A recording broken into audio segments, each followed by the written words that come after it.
Lahat, sabi po kung sa kanyang sa ginawa niya. Okay, guys.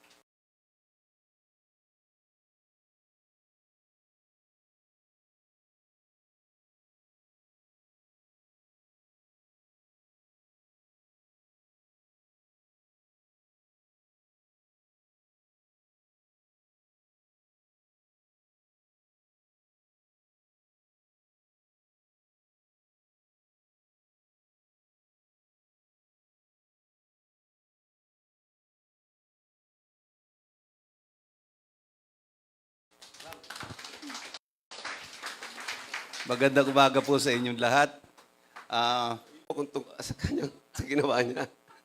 Okay, guys.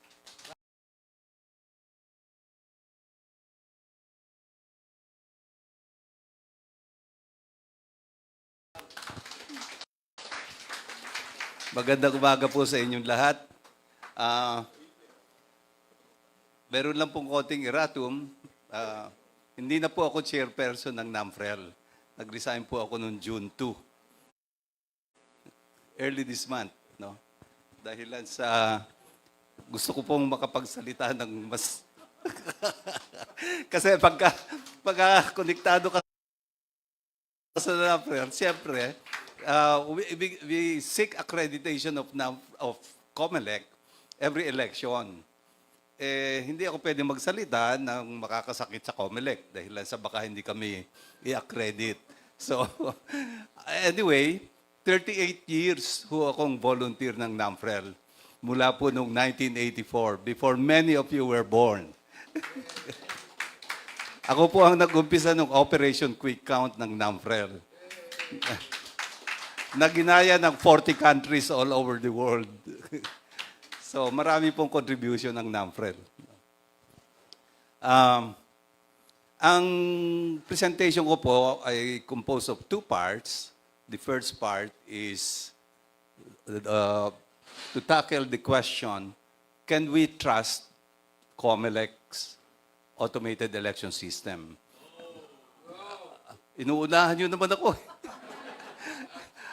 At yung second part naman po ay, kung hindi yon, ano naman ang ating irerekomenda sa Comelec? Yon. So, okay, can we trust the Comelec's automated election system? Next slide, please. No. Inuunahan niyo ako eh. We cannot. No. Ngayon, siyempre kailangan ipaliwanag ko naman po kung bakit sinasabi kong we cannot trust that. No. Umpisan ko sa umpisa. Ito po yung chart na ito. I have used this for maybe I think 10 to 15 years na pinipresent ko ito. Ito po ang timeline ng manual elections. Mapapansin ninyo, yung precinct counting na manual takes only about 5 to 12 hours. In some exceptional cases, pwedeng abutin ng isang araw or 24 hours. Yung pong canvassing have taken, in one instance, 42 days. So yung canvassing po ang matagal. At doon din po nagkakalutuan. Diyan nangyayari yung dagdag bawas doon sa 40 days na yon. So, kung titingnan po natin yung, isa pa, yung 40 days na canvassing, ang cost po niyan noon, inaabot ng mga 300 million. Yung po 5 to 12 hours na yon, dahil gumamit ng vote counting machine, yung PCOS nung araw pa, that's 10 billion. Billion po, B. So, to save that, we spent 10 billion. Ngayon, kung titingnan po natin, napakahaba pala, ang mahaba pala ay yung canvassing. Hindi ho kayo kailangang maging IT expert. Tingnan lamang natin, yung chart na yan, alin po ang dapat nating i-address, i-focus, para mapaigsi ang election process. Napaka-obvious naman po, no? 5 to 12 hours yung precinct counting, ito ang mahaba, yung canvassing. So kung mag-automate tayo, yun ang i-address natin, yung canvassing, hindi yung precinct counting. No? Ngunit, ang ginawa ho ng Comelec, ang in-address nila, yung present counting. Bumili ho tayo, una muna nag-rent, after a few elections, binili na. At yun na nga, billion piso ang ginastos natin doon. To save 5 to 12 hours. Samantalang ito dapat ang paigsiin, yung canvassing. Okay. So, yan po ang nangyari. At yun po ang sinasabi ko na dapat na sana pinaigsi natin. Okay, next slide please. Because of the long manual election process, Comelec decided to automate the system for the 2010 elections. Doon po nag-umpisa ang automation. Except that they did not choose a transparent system. Not one that we can trust. Next slide please. How does Comelec's automated election system run Philippine elections? Voters fill up their ballots secretly, alam po natin yan, no? Pagkatapos, they feed their filled up ballots into the vote counting machine. Okay. At 7 p.m. of election day, the electoral board, yung dati ang tawag BEI, Board of Election Inspectors, instructs the vote counting machine to tabulate the votes and print the election returns. Yun po yung results. Ngayon, binilang yung teka, sandali. Binilang yung ating boto. Meron bang nakakita? Nakita nyo ba kung paano binilang yung boto ninyo? Hindi. Hindi ninyo nakita. Pinasok ninyo yung boto ninyo, yung balota ninyo. Pagkatapos, nung alas 7, lumabas yung resulta. Walang naka-witness kung paano binilang yung mga boto. Okay, next slide please. Why can't we trust the present? Bumalik yata. Forward please. Okay. It is not transparent to the voters, yun ang sinasabi ko. Nobody witnesses the counting. Only the Comelec and the service provider, which is Smartmatic, a foreign company, a Venezuelan company na binan sila ng Venezuela. It's only they who understand the process. Insiders can easily manipulate the results if they wanted to. Now, can we trust those insiders in the Comelec? Even if both groups are trustworthy, a sound election system should nonetheless be transparent to the voting public. It's a guiding principle that one, the voters should be able to witness the counting, not only witness the counting, but understand the process. Wala po yun. Next slide, please. Meron pong automation law. And it's very clear. No? It says that the Commission on Elections should use an automated election system to encourage transparency, credibility, fairness, and accuracy of elections. Sinasabi rin po sa Section 1 that the automated election system that will ensure that the process shall be transparent and credible and that the results shall be fast, accurate, and reflective of the genuine will of the people. Alam na alam ko po ito. Dahil nung pong craft and law, participant po ako doon sa nag-craft ng law na yan. Next slide, please. Quoting from the book Code Red, unobservable vote counting is inherently insane. Next slide, please.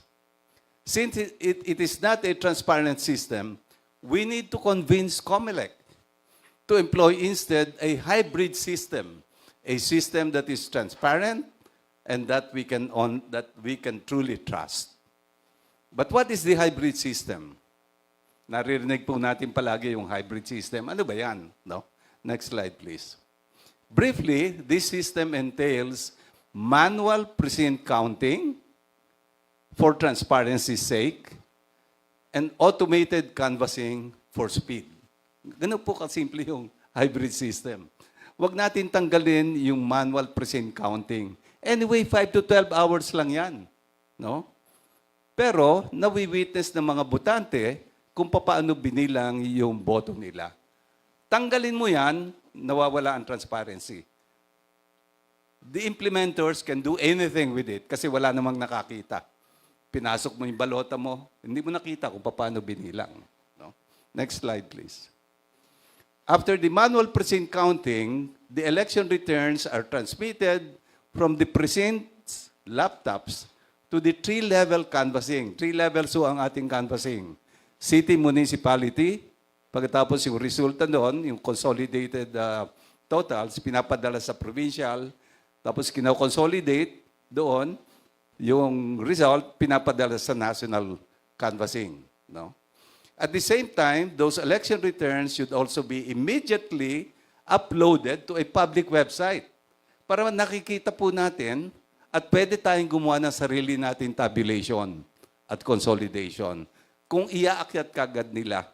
Actually, ginagawa naman po nila except that they're uploaded into that public website weeks later. Wala nang interest sa eleksyon noon, na-proclaim na at lahat. Ang gusto ko pong i-recommenda ay i-upload ka agad, immediately uploaded to a public website. So, next slide, please. The manual precinct counting will eliminate many steps in the election process. Una, yung pong vote counting machine source code review, hindi na kailangan. Kasi hindi ka gagamit ng vote counting machine. No? So, walang kailangang reviewin. Hindi kailangan magkaroon ng final testing and sealing. Kasi 1 week before, no, as a matter of fact, 3 months before, nire-review na yung, at saka tinetest na yung source code, no? Until 1 week before elections. Hindi na po kailangan mag-generate ng vote counting machine hash code in every precinct. Kasi po, nag-generate ng hash code sa VCM, pagkatapos doon po sa bawat presinto, nag-generate sila ng hash code at i-compare doon sa established hash code. Kasi isa lang yun at nilalagay pa central bank. O dapat ang hash code ng VCM nyo, ito. It's a string of characters. Maybe 30 to 40 characters, no? So, dapat yun ang hash code. Yun po ang parang thumbprint ng VCM, no? Okay. Pagkatapos, meron pong random manual audit na hindi na rin kailangan kung manual ang precinct counting. Hindi na kailangan dahil hindi lang random yung audit na yun. Lahat binilang mo So, hindi na rin kailangan. Next slide, please. These are the advantages of the proposed automated election system. All steps of the election process are transparent to the voting public. Precinct tallying is done under the watchful eyes of the voters.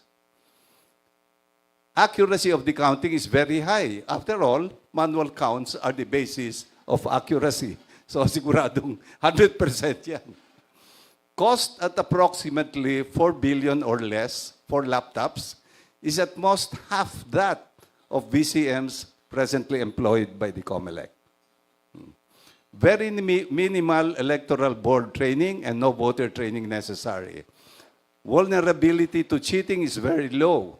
Only retail cheating, if at all. Software will use open source, which can be reviewed by anybody interested. Since only laptops and servers will be used, they can be purchased in any big city. Therefore, less logistics concerns and there's business opportunities that are spread around. Hindi lang sa isang supplier dito, pwede sabihin, ito ang kailangang specs ng laptop, pwede niyong bilhin kung saan mang city kayo. No warehousing and equipment maintenance necessary. Ngayon, ini-store yung mga VCM sa Santa Rosa.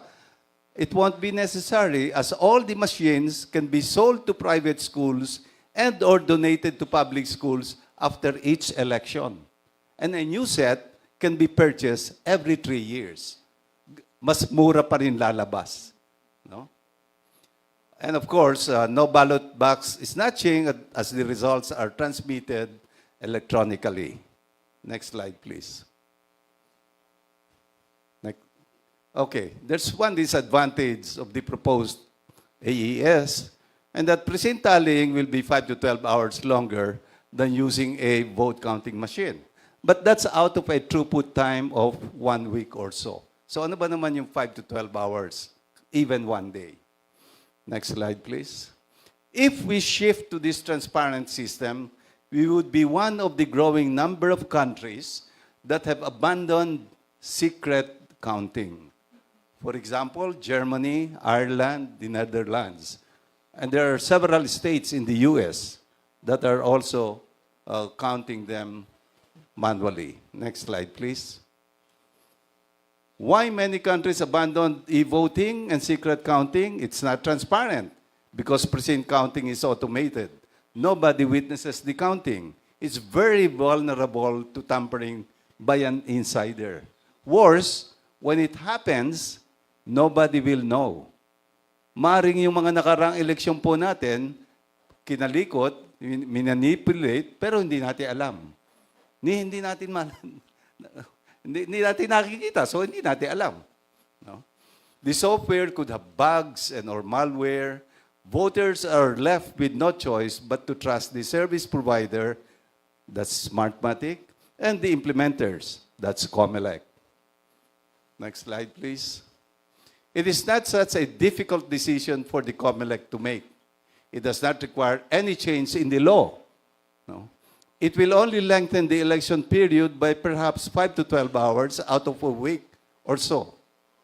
So, walang malaking problema.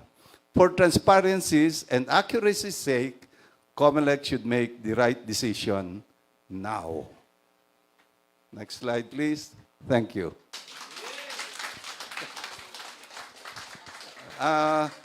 Meron pa tayong isang speaker.